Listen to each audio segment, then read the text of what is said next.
The heartbreaking truth about Catherine O'Hara's illness, she hid until the end.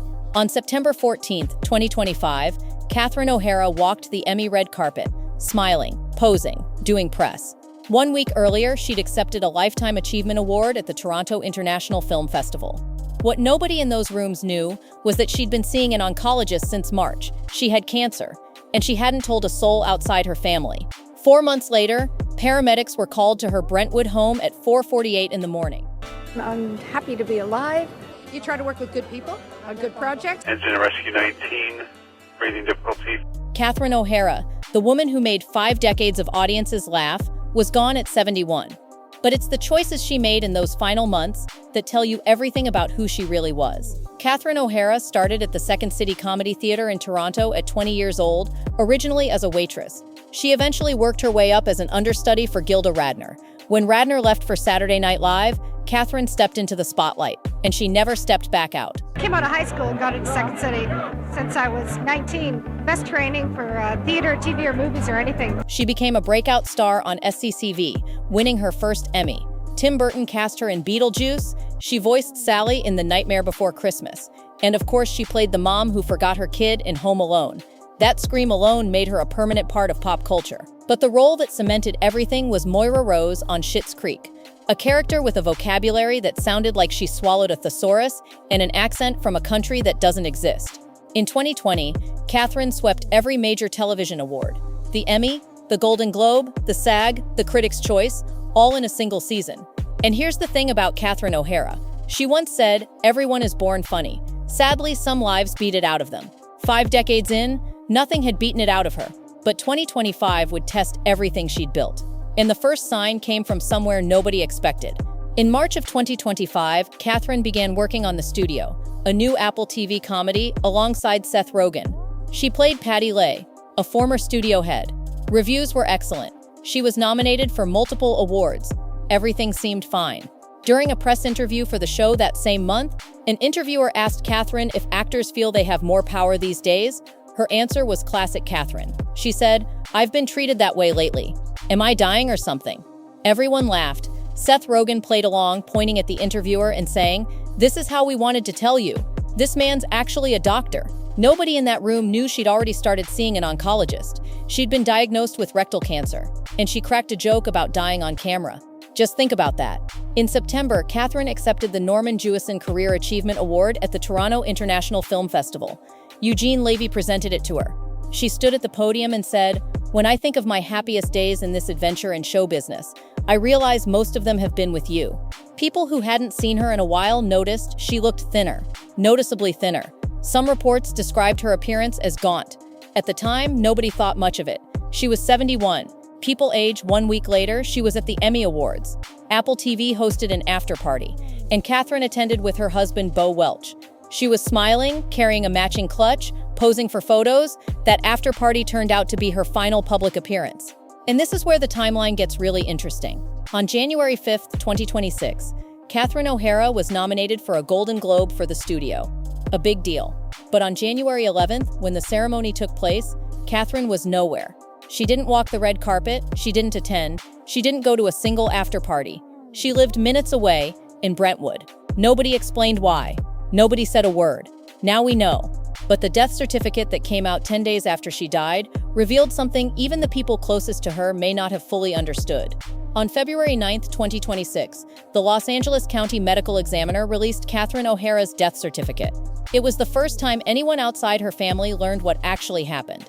The immediate cause of death was a pulmonary embolism, a blood clot that traveled to her lungs and blocked an artery. The underlying cause was rectal cancer. Her oncologist's name appeared on the certificate. He confirmed he had been treating Catherine since March of 2025.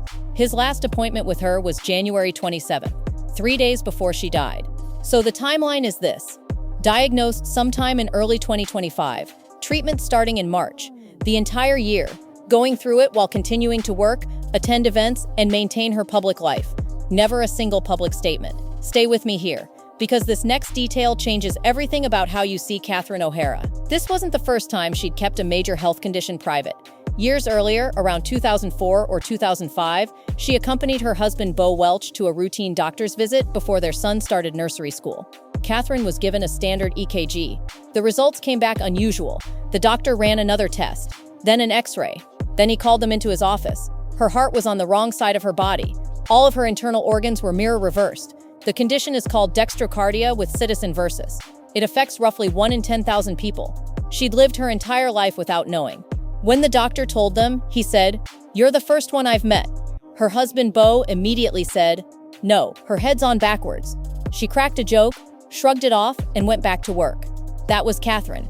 Handle it privately, keep going. And there was one moment, right at the end, that tells you everything about who Catherine really was. What makes Catherine's final year so remarkable is how much she accomplished while going through cancer treatment. Every scene she shot on the studio, every joke she landed, every day she showed up on set, she was fighting something the rest of the cast may not have fully known about. The show earned critical acclaim. It was renewed for a second season.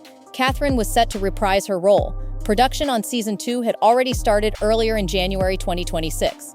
Now here's the part nobody saw coming. In October 2025, Catherine made what appears to be one of her last public outings at the Angel Awards in Santa Monica. Bo Welch was right beside her.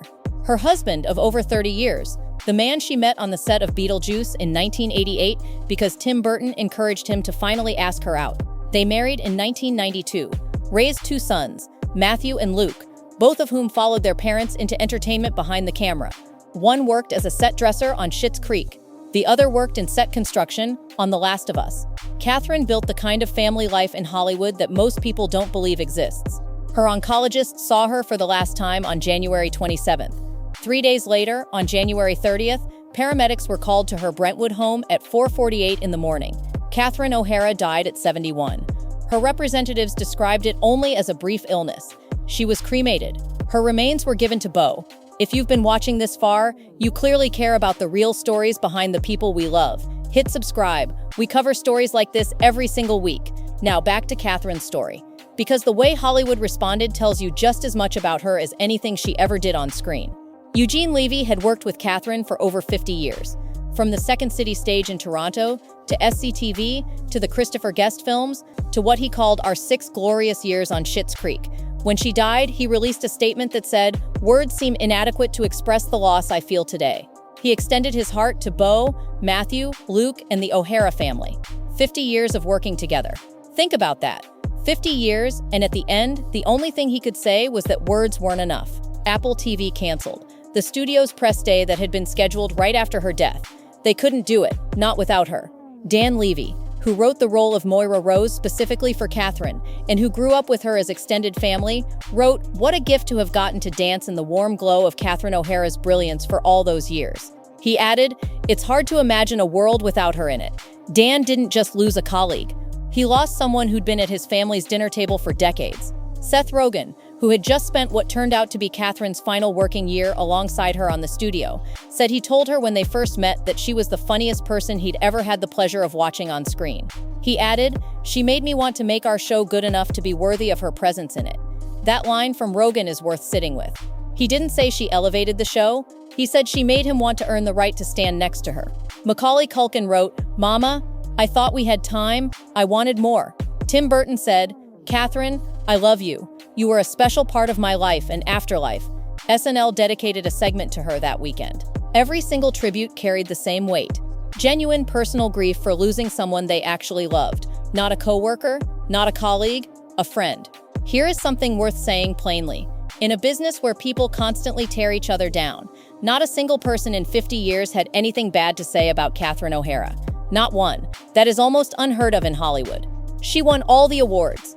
But the awards aren't what people talked about when she died. They talked about her kindness. They talked about how she made everyone around her funnier.